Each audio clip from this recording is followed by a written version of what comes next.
আসসালামু আলাইকুম এভরিওয়ান, কেমন আছেন সবাই? আশা করছি ভালো আছেন। আজকে আমি রশমিস কিচেন থেকে আপনাদের জন্য নিয়ে এসেছি চিকেন পটেটো চিজ কাটলেটের রেসিপি। চিজ কাটলেটটি বানানোর জন্য এখানে আমি চিকেনের ব্রেস্ট পিসটা নিয়েছি, আদা রসুন দিয়েছি, গরম মশলা গুঁড়ো দিয়েছি, একটু ধনিয়া গুঁড়ো দিয়েছি, সয়া সস দিয়েছি, স্বাদ মতো লবণ দিয়ে পেঁয়াজ কুচি দিয়ে ভালো করে একটু সেদ্ধ করে নেব। সেদ্ধ করে এখানে আমি ভালো করে চিকেনটা ছাড়িয়ে নিয়েছি দেখুন। আর এখানে আমি আলুটা সিদ্ধ করে ম্যাশ করে নিয়েছি।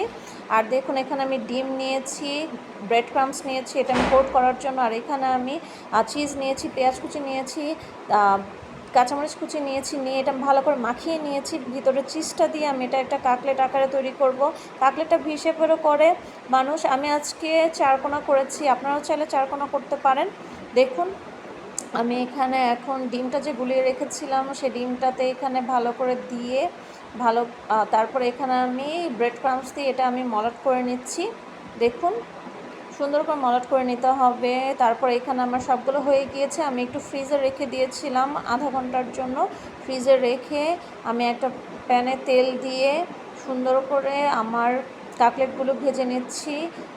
চিকেন চিজ পটেটো কাটলেট দেখুন এত মজা হয়েছে। অবশ্যই মজার চিকেন চিজ পটেটো কাটলেটটি খাওয়ার জন্য কেনার জন্য রশমিস কিচেনের ফেসবুক পেজে ইনবক্স করবেন, আমাদের রশমিস কিচেনের ফেসবুক পেজটি ফলো করবেন, ইউটিউব চ্যানেলটি সাবস্ক্রাইব করবেন, আর আমাদের ইনস্টাগ্রাম চ্যানেলটি ফলো করবেন। আল্লাহ হাফেজ।